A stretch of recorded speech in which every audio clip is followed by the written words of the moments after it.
Evening, I guess. Good evening, and thank you for joining us for our instructional policy meeting, April 29th of 2024. We apologize for the delay.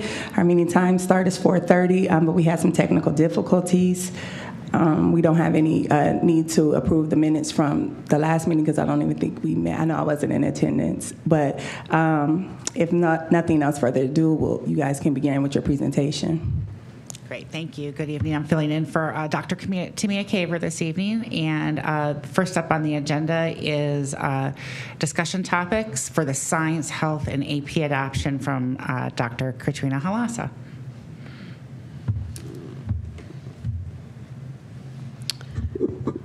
Okay, I hope, let's see.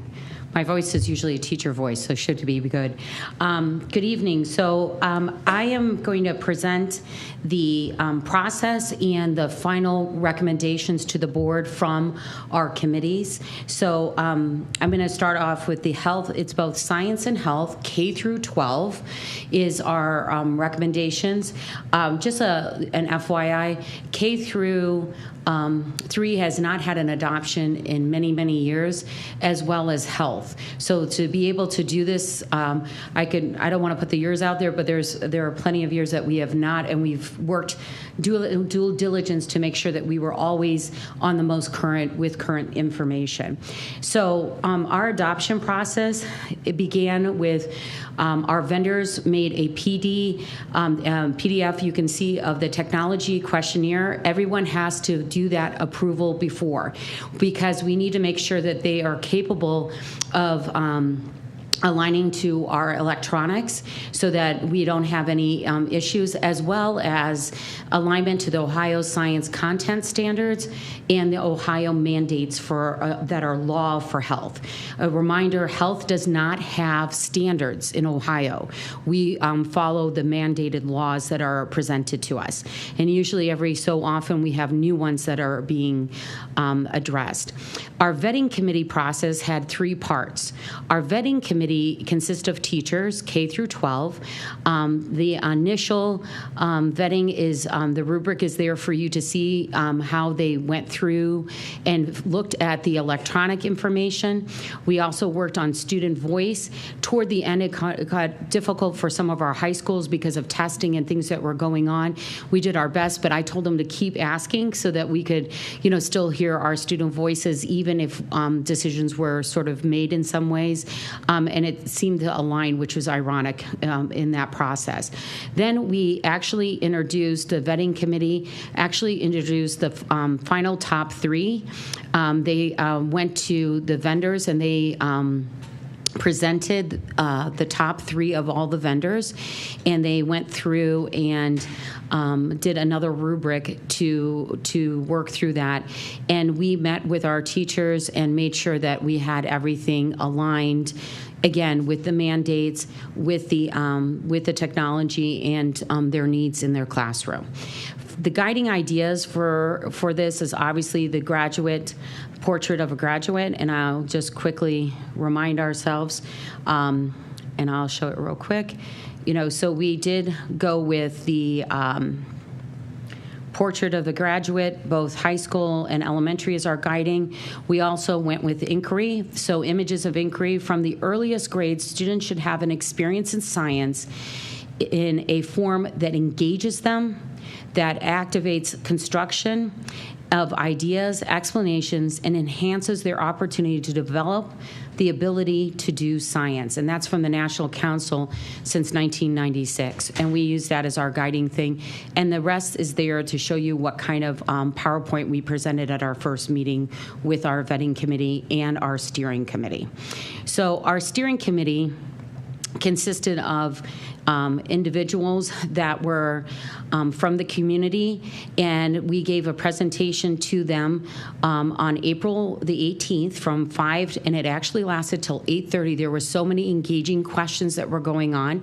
The 8 key components are science practice, organization and layout, content, inquiry opportunities and labs, assessment, differentiation, support, and student voice.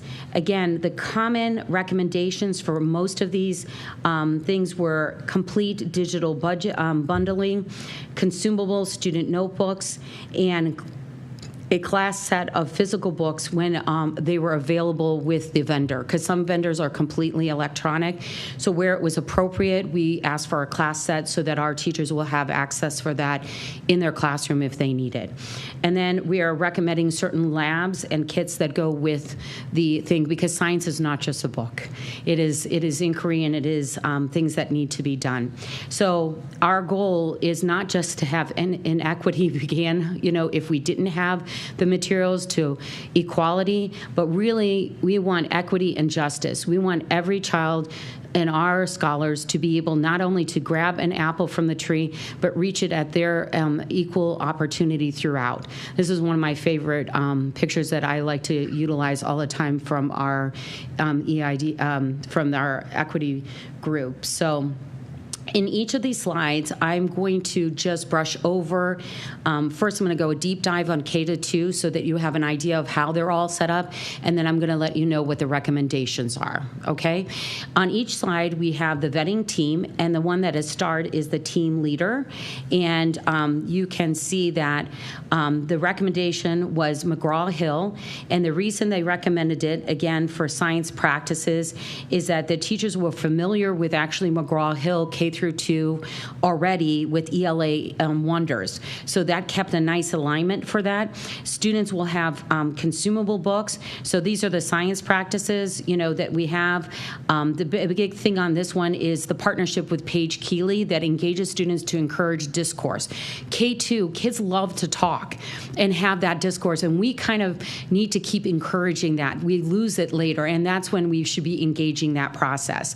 The organization and layout, again, this is just an example of what our educators saw that was important in each of these sections. So for K-2, the main thing I would like to point out for this is that the lessons are designed within those 45 minutes.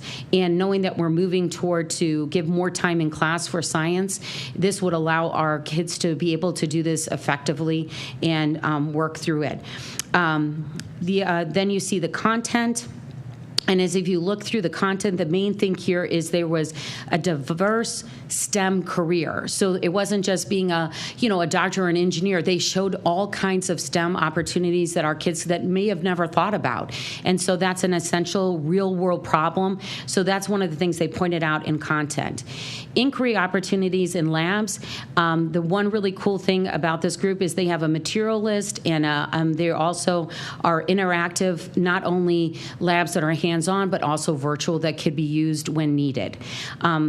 If you move on to differentiation, the main thing here is they had 3 levels. There's an emerging, expanding, and bridging, so that they can connect to all learners at every level. And finally, support. There are video supports to assist and navigate through the curriculum, which I think is one of the most important. They can talk to anyone beyond just our professional development. You don't want a one and done, but you also want that opportunity for, as we continue on with ongoing professional development, in between, people need questions to be answered. And, it's best that we have that opportunity to do that. So here's some student voices. A student in first grade, after looking and viewing through the home screen, said, "It looks so easy to find my work." This is literally quotes from our scholars. Another first grader said, "I have never done anything like this before. It is so cool." And finally, another first grader said, "This is the best game ever. Can we play this all day?" So that it's back with those virtual opportunities that are going in. So our final recommendation, again, is McGraw-Hill. It is we would like to complete digital resources, level readers, hardbacks again, and hands-on kits. Anything that's highlighted is a link that you can investigate further so you can see it. In addition, we are recommending to maintain some of the already inquiry labs and things that we already have in here. So for kindergarten, we really would like to readopt our STC Carolina kit, because it is one of the hits for our kindergarten learning about life science. Our first grade wants some type of guppy habitat unit, and our second grade uses giant ant farms. So we want to include that in officially into our adoption. So we've been using supplements here and there. So that is is important. Again, we're going to go to the 3rd and 5, but I'm just going to, again, those are the individuals. You see who the team leader is for this, and I'm going to go all the way to, I do want to highlight one recommendation because I just love when the kids have a student voice. I love when they say, this is exciting, I can read this, and I think most kids can do. Can you believe that? Our young scholars, a 5th grader said that. So the final recommendation for them is SAVIS. It aligns with the Ohio standards. It also has the next gen standards in there in case, I don't know if you're aware, every school system can adopt their own curriculum and standards if they want to. Here in Akron, we stick with Ohio standards because of the nature of the testing. But the other thing I will tell you, we've been using next-gen ideas way before it became next-gen. We've been using engineering and inquiry, and we've been having our kids do this way before. And so it's nice to continue that process, and knowing that if we have a switch in our district, and we do know that standards are going to change in Ohio for around 2026 for science, we have an adoption that will be willing to flex with us. And so that, I think, is super important. Again, but they also are we would also like to fully adopt ChickQuest and VeggieU. VeggieU and ChickQuest came from a grant that I did in 2009, and we've been doing it for 15 years. And it has just been and again, that shows engineering, processing, and life science. So we want to continue full adoption of that on the official records. And then adult gizmos, we want to try to do the maybe using gizmos and other ideas if needed because gizmos align to our actual standards test. They're the company that actually makes the OST. So having the sister company work with us would be great for our kids. And the 5th graders, we still want to readopt the Rockets Away. We did do that before as a curriculum. So when we had an adoption about 7 years ago, we wanted to continue that. Again, that's your opportunity for engineering and design, to happen with our students. So our next one is health, and I'm going to go straight to, again, I like having the newspaper in front of me. Wow, we will each get our own. This was so important. K through 5, we adopted our final recommendation is Student Weekly Health and Wellness Curriculum. It's completely digital resources for our teachers, and it has like student magazines. It's seamless, and it emphasizes a holistic development, and there's minimal preparation, and they aligned it to our state mandates for that. Then our next one is Health 6 through 12, and Health through 6 through 12, they decided that I do want to put this out there. So from I Promise, they said, I found this easy to understand, but the thing that really, really got to me was the first one. The pictures in this book really represent me. And I thought that is a beautiful insight from our scholars, again, just so that we had that sense. Their final recommendation is going to be Goodhart and Wilcox, and for both middle school and high school, complete digital license and a class of 40 print. Here's the great thing about Goodhart. Not only is it a seamless process for them, it focuses on decision making. They have case studies, but more importantly, we have not had a health book since 1999. So the fact that we supplement with weekly, we do want to continue with our weekly magazines. If it's not in here, that's the one thing I forgot to add in here. But the great thing about this company, the latest thing that's there, they update it immediately. So when you look through their books, it's not a book that was printed once and then you're using it for the next 6 years. They're consistently updating their information, and it's for free for us. It's not you got to add more, whatever. So that's they have those case studies. We do use CPR and AEDs already because that's a mandate for us. We want to make sure that that's officially in with their curriculum. They're looking at other kinds of kits that we would like to encourage for our health.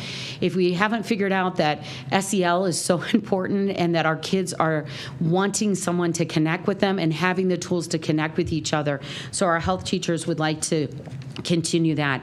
The also thing is hygiene. If you ever thought about hygiene in middle school, there are some kits they want to make sure that kids are able to do that. Our next one is middle school 6 through 8. There is a little funny story about our middle school. They were actually tied between two. We had to meet with the vendors one more time. And what was so cute, one of the students said, I like being able to change the state of matter in their virtual labs. But here's the thing. It is the Smithsonian STC middle school curriculum. It is a complete, it has the phenomenon base. Teachers felt it would take our teaching to the next level. They still would like to do the lead soil PBL. If you haven't been noticing what's out there lately, we've been doing this for I think 4 years, or even during COVID. So it's been a couple years we've been doing this PBL with Kent State. They've been helping us with it a long time ago, and we actually got it published. So where you see it highlighted, you get to see the paper that got published from the work that we were doing here in Akron Public Schools. We want to continue with our 7th grade science fair. Again, we have fairs that go on not just in middle school, but we have opportunities for our high school, and we are about 4 fairs that they can contribute to participate, but it begins in 7th grade where they start to have their ownership. 8th grade, we do want to keep the Zipping to STEM. That is a project that we worked with the University of Akron with, and when we did implement it, we saw changes in scores. You can't say it's a correlation, but Katrina Halassa thinks that there's the more hands-on and the stuck in the grit that we make our kids, the more likely they're going to do that on testing. So that's their final recommendation. They were dead tied earlier, but now we broke the tie just last week.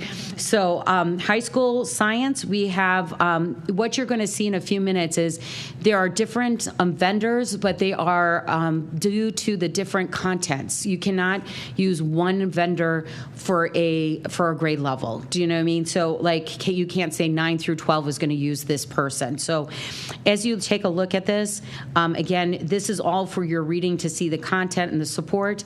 So the final recommendation for biology and chemistry is HMH Science Dimensions.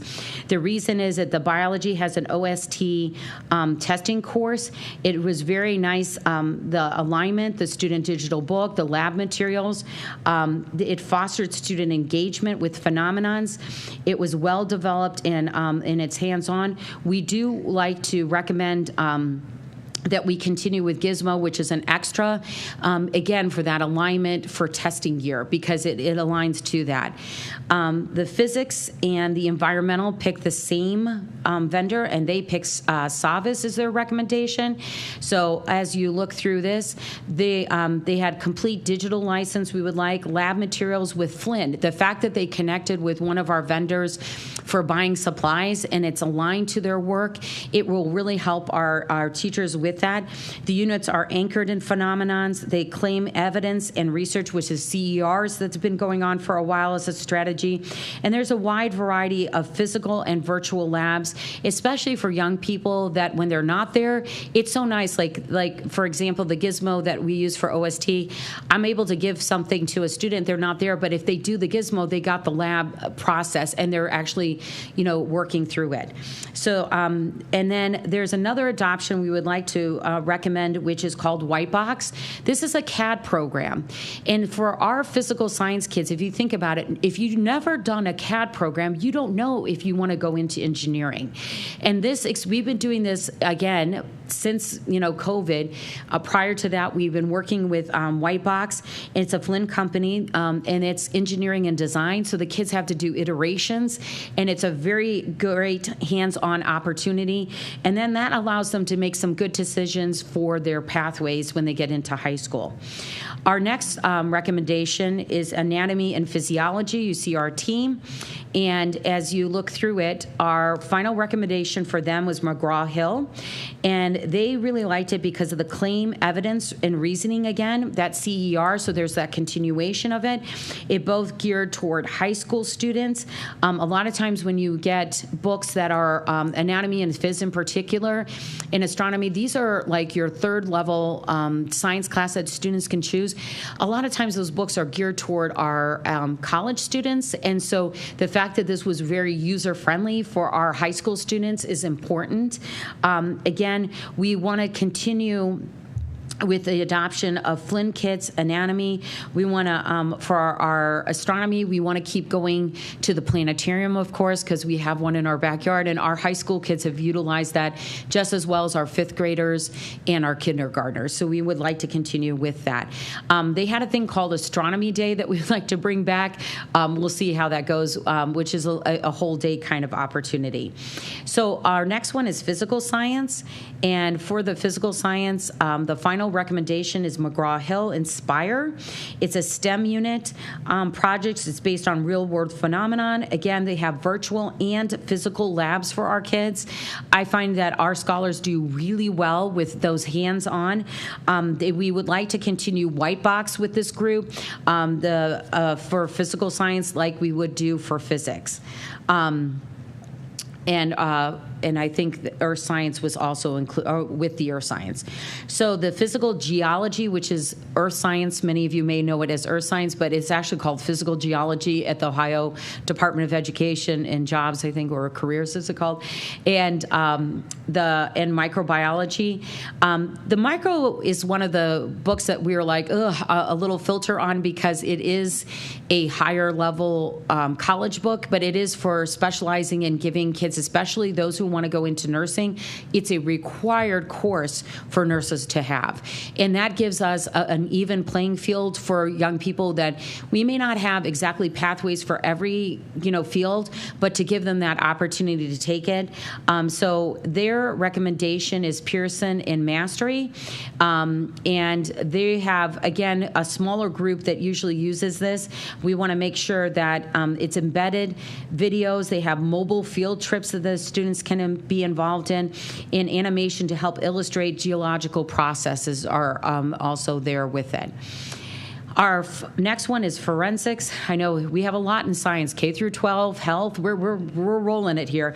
Again, this is our team, as you can see. We have a nice. I want to recognize again our team, and I will at the end. Is that really recommending people from across the district? So that was really nice to be seen. So the final one for this one is Cengage electives, and they are the top one for forensics. Again, these are people who create high school textbooks for this. So they're designed for high school students opposed to the current one. They have MindTap, which is a personalized learning environment. It reinforces the concepts and mastering of learning. We'd also like to continue with some wards, hands-on kits that we would need to complement that forensics course. So the last two things I'm going to talk about are AP courses and IB. So in our AP courses, BFW. BFW is the company that we recommended for both AP Biology and Environmental. Katina Stetz, who's in the room with us, would tell you that she has been part with the AP going out to summer programming and these are the top I want to say authors that are out there that are making the tests and also creating the books that go with it.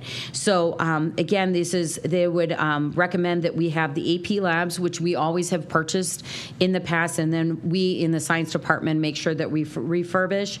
And we are striving for 5 student workbooks, where they're available, to make sure that we have one per kid. The chemistry also decided to go with Cengage was their recommendation.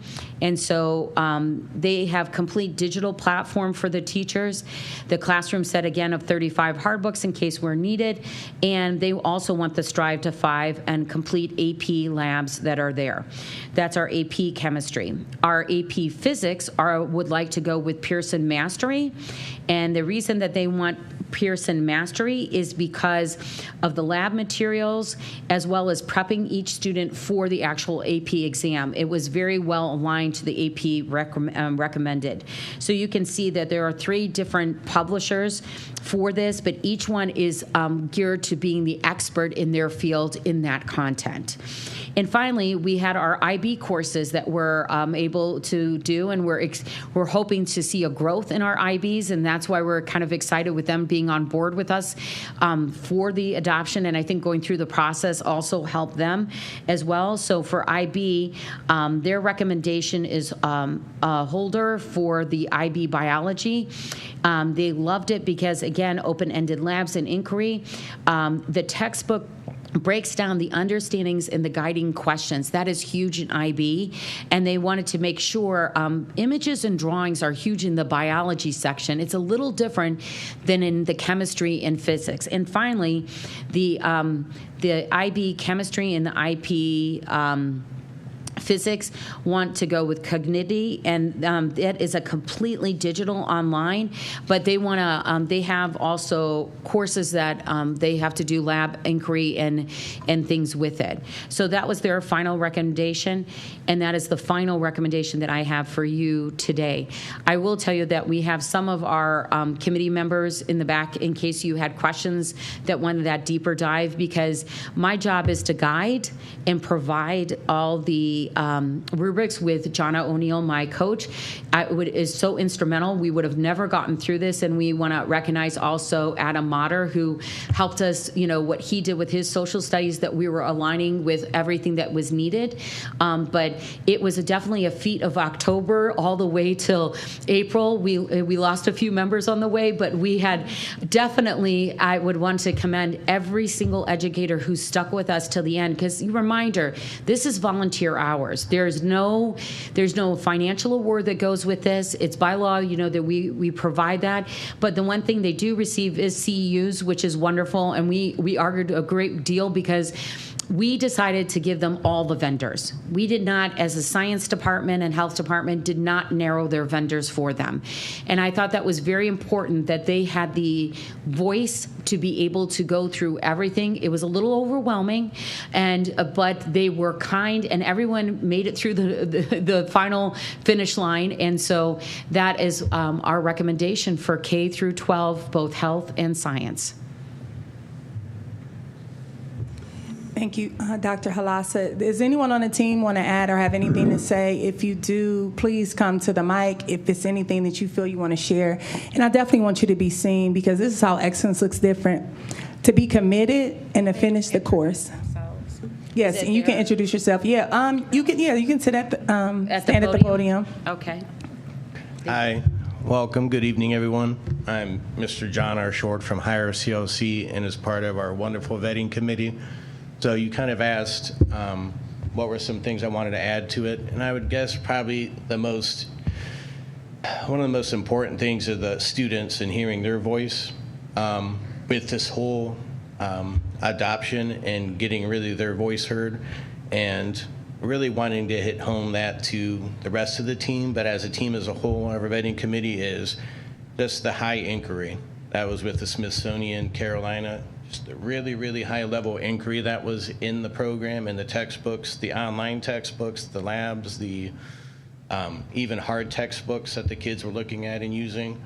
The high level of depth of knowledge of questions, starting up a little bit higher with your level 4 and up level of depth of knowledge. And then if we needed to step that down a little bit, we can.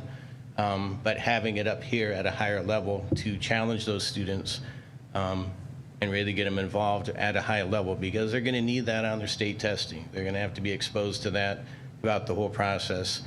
And just seeing on a day-to-day, I do in my own instruction, is hands-on. Science is hands-on. It has to be. If you're not doing hands-on labs and experiments with them, they're not getting that experience. They need that on a daily basis. Okay. And the Smithsonian and Carolina, the labs, the materials, the kits, all lend itself to that. So that was very important. And the kids really had a voice in saying they really enjoyed that, which we all do this on a daily basis. But in my own teaching with whatever materials we have, I do that with them, and they love the hands-on. They love to be engaged and be challenged, and I think that wholeheartedly, I think that's science. You need to have that part of it, and the Smithsonian and Carolina support that. Excellent, excellent. Thank you for that. I completely agree with you. And it covers all modalities when you get into the project base, where you have the kinesthetic learner, the visual learner, the auditory learner, because you always set up the lesson as the teacher, right? So you give them the objective, what they're going to do, but it lends itself for bell-to-bell teaching. I love bell-to-bell teaching because I feel like that's part of a class management tool. When the expectation is set and it's really no downtime, the kids, then the period's over, right? And so a lot of things that you said, I'm very grateful for. I'm excited. I love all the kits, the white box kits, the different things, the ant farms, the different things where students can see in real time life cycles, where they can engage and take part. I love every time I meet with this committee. Every time you come, Halasa, I get excited, like more amped up about our teaching profession, because these are great teachers doing great things, and I know it. I observed teachers with chickens in their rooms, growing plants, as I went through the cluster as a new board member, and so I know it's excellence happening in the district. And for those of you who have gritted it out teachers, I salute you for taking your time. Yeah, you can see use, but guess what? Your time you can never get back. That lets me know you're committed to what is before you. And so definitely want to thank you about that. A question that I have, the CPR, the AED, the students get trained on that.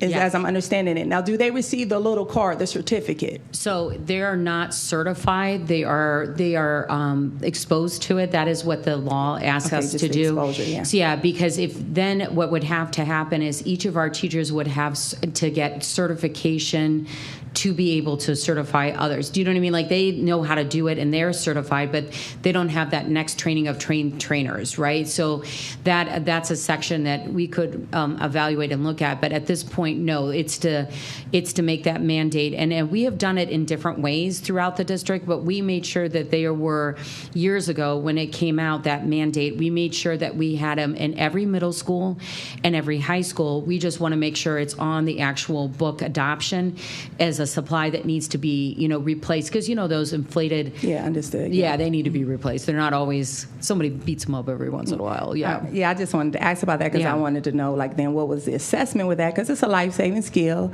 Their classmate choking on the hot Cheeto. Yeah, the hot Cheeto. Well, and they have to. They actually have to show that they can do this. So that is the kind like of the practicum kind of idea. Thank you. Okay, great. Yeah. And then. Everything that these kids are being exposed to now, like what us creating is for the science. I mean, we've seen forensics, astronomy, real deep diving, reaching. And I like how you said the standard starts high so we can stretch them. We can modify it. Good teacher can modify it and will modify it, right? To kind of stagger for their learners. So what I'm wondering, it's my assumption that these things are taught in units, that we'll cover this unit, and then we're going to the next unit. And so I just wondered about, with the career fairs, that if we could, when we're culminating a unit in forensics, that then one of the culminating activity is that we plan a fair broken down based off the units. And it doesn't have to be a large fair. It could be 2 people from the profession. We just call it a fair that can speak to, what they had to take, their interests, and how this could align with you. Because, again, what the students see, they can be, right? And so really exposing them to that. Yes, please say your name as well. Thank you. I'm Katina Stutz. I am one of the science teachers at Firestone CLC, and I actually teach the forensics course at Firestone. So forensics is kind of a unique course because it's something that it does build over the course of the year. The students start out learning about the processing of a crime scene and observation and eyewitnesses, and we take that all the way through, taking it to the different types of evidences. So it's great because within the books there are career focuses. So they talk about, there's in fact one of the capstone projects. The great thing about Cengage is they do include 10 capstone projects, and one of those capstone projects is investigating in forensic careers. And so my kids have done that every year as kind of a culminating thing, as we've talked about them all semester. then we look at these careers. And I've had students come back afterwards. One of my seniors stopped me in the hall and said, guess what, I'm gonna study forensics in college. I'm going into forensic science. And I was like, that's awesome. He's like, and it's because I learned all this stuff in your class. And I was like, that's great. It's wonderful to see that they're actually engaging in it. And it's one of those science courses where they can engage more. And with this new platform from Cengage, it allows us to open up a lot more opportunities for those, and that's why we included the recommendations to include some kits from Carolina and from wards to be able to offer them even more of those hands-on activities. In our classroom, they're doing things like they are creating fingerprints. They are learning how to lift fingerprints. We are looking at different types of tissues. We want to give them all those opportunities to look at those different things, and even gone so far as to set up little mini dig sites so that they can look at different things as they're exposed to elements outside. So to address also your issue of bringing people who could, out in the field to come, I think one of the greater things about, the career and college academies and also our years in the science department, we've always looked for those people, to come through. And I think with a new adoption will become new excitement. Yeah. And then that will also help us from our community to connect, because every time I'm talking and all our community members that were on our steering committee are like, oh, Katrina, I know somebody who does this and I know someone who does that. And so allowing that purposeful, intentional work.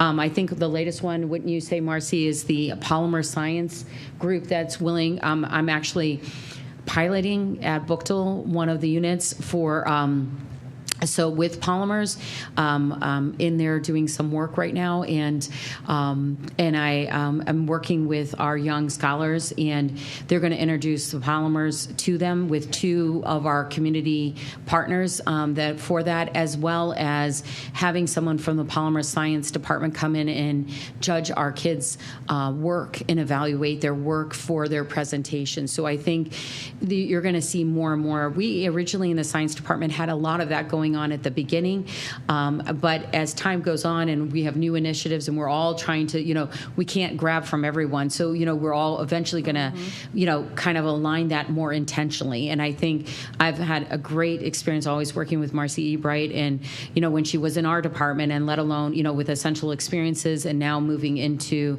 the academies, just to make sure that we're aligning more of those opportunities with our high schools. Thank you. And additionally, typically when we do textbook, thank you so much. Just thank you for all that you do, the educators that's in the room, and for your commitment to this as well. Typically when we do textbook adoptions, we usually have samples of those textbooks in the lobbies for community could come and peruse them. We as the board can peruse them. Is that? Yes, they are. They've been coming in because, again, last week we were making final decisions. There are tons of boxes up in my room. They will be. We will be laying them out for the community to come and see them, and for the board members. It will be there tomorrow. We are going to have that, and we'll have little signs to indicate which grade level so that it's very clear. And we'll also have a sign, to let everybody know what that process was to get there. So we will have them. They've just been trickling in, and so we want to make sure we have everything. We just finished up, what are we, on April 29th? Yes. Yeah. So I was like, what date are we? April 29th? We just finally made our final decision last week for the tiebreaker in 6 through 8. So, we've been... No, I like that. That means it was done with fidelity. Yes. I mean, it was... Come too quick. I question that. Yeah, no. And so the information is coming in, and we will have those all set up for the next 2 readings that are required by the board. Okay. Another thing that I want to say that I want to highlight. I'm an educator, so I can dance in this all day long. And exactly. I'll let Summer add some questions. But the next thing that I do like about this, and I want the community to understand, is how you made a very good point, Dr. Halasa, that here in APS that we align our things with the Ohio Department of Education, with the standards that's been set by the state. And the wisdom of doing that is because it's setting our students up to be more successful on standardized testing. So what I'm thinking when I see all this rich curriculum and what you talked about, I saw that they have essential questions, differentiated strategies for the various students. I know that takes a lot of work for a teacher, but as you shared, some of the things are already there, and all the teacher has to do is implement them. Back in the day when I started teaching, you had to develop that and tier it. Even if you weren't an intervention specialist, that's what we were doing, modifying these lessons. But that's very important for the community to know. But as a community member, if I hear that and know that, then I'm going to be looking at your state's test in science. And that is a fair question. Right? So I wonder, so as I'm going through this, I'm like, wow, this is so great. So how long, like I heard person say, we've been doing this for years. I know typically their testing is pretty good. So I would look across the gambit so that you know where my mind is going. With all this rich curriculum, with the differentiated essential questions, the kits for their deep diving and inquiry-based hands-on learning, which our kids can catch up with hands-on learning. Because even if they're not strong readers, they see it, they can duplicate it, they understand it, they can make the connections. Like with the gardening programs and after-school programs, kids that may not be so engaged in school, we see they're excited about that. They see the process of growing food, and all that stuff. So I just want to kind of put that out there that, complete support and adoption of things like this to give our kids great opportunities, and it's stretching them. I love when you said that, like, we start high, not low. We start high and stretch them to reach higher. And even if they get middle of the road, we've done our jobs. Any gains, and that's what people need to understand even when we see the state test scores. Even if it's not showing proficient, advanced, or accelerated, if they were limited and they get to basic, we've had movement. And so as educators, I wanted to keep speaking that because we sometimes feel dejected. The press will write about the test scores, they'll talk about the failing, but are you looking at the incremental gains that we are having? Because if we're moving up, that is good movement, because sometimes we're trying to catch up multiple years, right? And so kudos to you all. I'm going to stop talking so that my colleague, if someone has any questions, she can, and so we can be out of here in about 10 to 12 minutes. So I get 2 minutes, right? No. Okay, no, I'm joking. Pretty much Carla asked a lot of the questions that I had, but a few questions. So you said that APS has not had textbooks since 1999? For health. Roughly health. We have a textbook, but it's out printed over the years. And also you need to, we've been supplementing with Studies, not Studies magazine, but we have Choice magazine, which is the latest and greatest.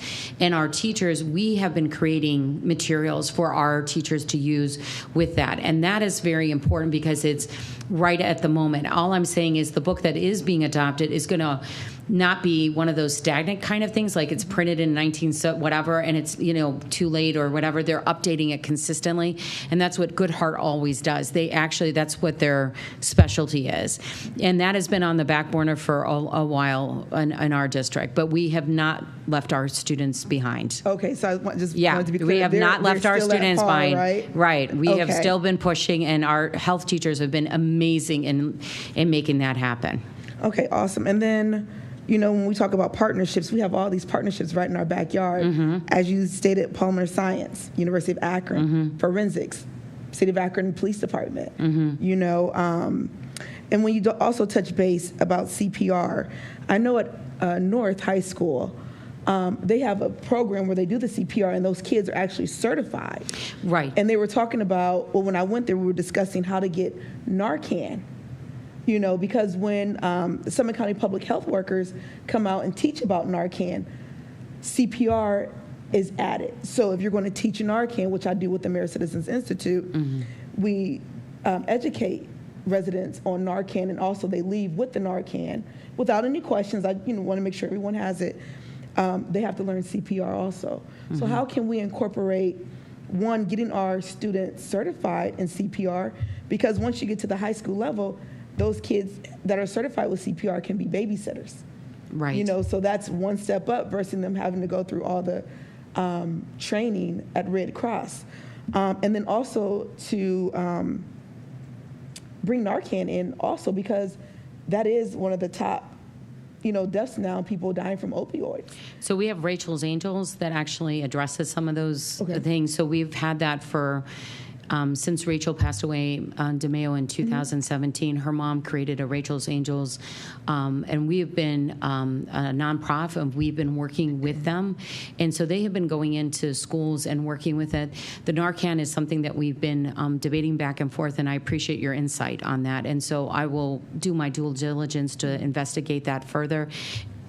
Going back to the CPR, again, time in classes. There was originally, we were doing the CPR AED for the mandate, the requirements for our mandate, and we were starting with our freshmen when they first came in, and that usually was done right before school starts. The couple days that we did have where we were staggering our students to come in, that was the main thing that was made sure that was taken care of because not every kid takes a health class. There are other opportunities, right, to take health during different times of the year. So to be consistent and deal with the mandate, that is it. I do respect your idea of being certified. We've debated that issue for many years. Again, that goes back to resources and opportunity to, can we afford that? Can we make sure everyone's and who we could utilize throughout the community to also help with us. So as a training with teachers, CPR is not a requirement for teachers to have? It is required for our coaches to have CPR training for certification to work with our students in sports, but they have to have a knowledge of the CPR AED for our health classes, but is not a requirement for them to be certified. Okay. It just kind of blows my mind because what if a student, something happens in the classroom, nobody's certified, you have to call someone, Okay, that can be a different subject. We'll definitely have that. Yeah, thank you. And just one other thing, sex education. Are we still teaching that? We do what we call human development and learning. So when we were a kid, it was something. I know. When we were a kid, we used to go to we used to go to the Morley Health Center. Yes. So they have created a curriculum that we do use that is follows the guidelines of the Ohio Department of Education mandates. Really more with the mandates of the law, and our job is to provide the acknowledgement of how the more human development process of it, that is where we concentrate on. Other things to come in a little later in high school, but for our elementary, 6th grade is our main area. I remember being at King and going to the Morley Health Center and being devastated. We do work with our kids, and we have this amazing resource that is aligned to what the mandate is asking from us. Okay. And then one last question. So forensics is at Firestone. Is that the only school that forensics? No, it's in all the schools? Every school is able to offer any one of the the information that's been provided. For high school, anyone can offer it. Okay. Yeah. So you're saying they're able to offer it, doesn't mean that it's being offered. Each school starts with if I'm understanding the process, so they put out a request for what students are interested in, and then they align also what the needs are for their staff for it. So it's not like, I don't feel like teaching forensics. They really do try to offer every opportunity for our young people. So if a student is interested in forensics, are they able to maybe go to another school and take that course there? That's a really great question. I don't have an answer to this at this point, but I would definitely investigate that. Yeah. Okay. Because we have now, I'm sorry, but go ahead. I'm a board member, so I'd be trying to read everything. And so I asked a question similar to this maybe like a year or something ago. Since we have Marcy can chime in. Since we have the pathways and students select certain areas of things that they want to go in and go into, if they want to do nursing, they may go to Garfield or something along that line. And so they would look at the offerings of the school, and based off of what the school offers, they would enroll. So before, when you and I were in school, you remember if people took COS, they may come We just go half a day to Garfield, that no longer exists because of the college career pathways. So they select. So we don't do the swapping in and out. Yeah. That's all. Thank you. Thank you so much. And again, we're asking for the board to support, the curriculum for books and digital and those things and the kits that go with them for that. I do want to reemphasize one more time, I am so thankful for the educators in our system who are willing to step up and give their extra. There were plenty of times where they were there very late. Luckily, we supported them in every way we could as a science and health department to do that. And I want to reemphasize when you mentioned something that was very important about test scores. I want anytime you adopt a new adoption, it takes a couple years to get that moving. So I want to be very clear. Yes, and that's exactly what I was going to say by the thing. But I also want to say that we are excited to work with our teachers K through 12 in the science department. We have not had that opportunity. And so to be able to do that, they do feel supported by us in many ways in science and health. But to be able to have that face-and-face interaction and being able to work with them professional development, it's going to be in a very exciting year for science to do that. And I also want to remind us, it's not always a test score that matters. I know for state and all that other stuff, but you know what I want? I want a kid to think. I want a kid to inquire. I want a kid to be curious. I want our scholars to be able to go to a job and actually be able to connect. And I think the science curriculum is going to provide that hands-on opportunity to engage and to also reflect on their pedagogy of their own learning. And I think that's what I'm excited about this coming up year for our teachers and for our scholars. I just think it's going to be an exciting year, K through 12, both health and science. Thank you. I'm excited for what's going to happen as we get ready to land this plane. My last thing is the teacher, with the adoption of this new curriculum, I'm always very concerned of the time frame in which the teachers have for professional development and to get exposure to the curriculum, that they have enough time to really wrap their heads around how they're going to execute this new curriculum.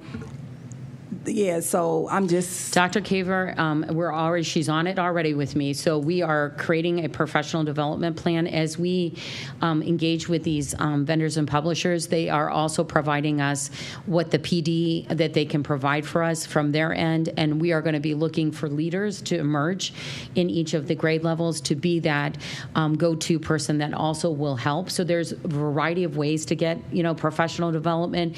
But we do, this year coming up, we'll have the opportunity from our IAD days to make sure that our teachers are engaging with us. We are working, strenuously hard to get our pacing guides realigned because we have to redo everything in order to make sure that we are ready and running. So, with John O'Neill's strength and help and the great, mighty educators that always step up with us, we're hopefully have things running and moving so that it'll be a good, timely fashion for our young our educators. I've already had people, before we even finally adopted it, were asking, can we do this? Can we do that? I'm like, we haven't even adopted it yet. Can you hold? So the excitement's out there. So just know that we will be providing every support possible, just like we do with every program that we do in the science and health department. Okay, I just want to make sure, because I do understand that you guys provide the support. It's the time frame of the support and when the teachers get it. Yeah. And I think you have some great leaders. As I'm looking at them right here in the back of the room, everyone else might not be able to see them, but they're here, and clearly they're part of the cream of the crop. Also, what the teachers' professional development I wanted to talk about, and there I forgot my test scores and we did that. Not test score. It was something about aligned with that, but I'll just say one last thing. Yeah. We talk about having a seat at the table, right? And listening to all of this, not only are you engaging teachers, but you're engaging students. Mm-hmm. And this cannot fail because everyone's engaged. So I just appreciate that because we're always talking about a seat at the table, giving people the opportunity to talk about what it is. The teachers are in the classrooms teaching, but the children are the ones being affected. So thank you for that because everyone doesn't do that. You have administration that just says, this is what we're going to do, and that's it. I think we take it an extra step with APS, and I just look forward to hearing great things about this program. So thank you. Thank you. And so that I was going to ask about the curriculum mapping, but you guys did address in the presentation that there's also virtual PD. And I also want to highlight, because I'm a book person, because I don't like to live on technology. Because when the system's down, then what you going to do with the kids? That happened And at we're in the a hospital system now today. where a lot of these young, old school teaching doesn't matter. If we get to the book, I put the question on there, we start talking inquiry, but some people, if the systems are down, we need to close school. No, grab a book. So I'm glad that I saw that you guys had hard textbook, a set, because then you maybe, if a child has issues at the home, you can send them with a book. So I wanted to say that so that the community is aware of that as well. Again, thank you for all that you do. The time is now about 5:30 on the dot. This clock is 2 minutes fast. And so, again, I want to thank you, and if nothing else, we can adjourn. Thank you both. All right. I really appreciate it. All right. We're excited. I'm excited about what you're doing. Excellence looks different, and it looks like you all, Dr. Halasa, you rest in it. All right. God bless. We are adjourned at 5:30.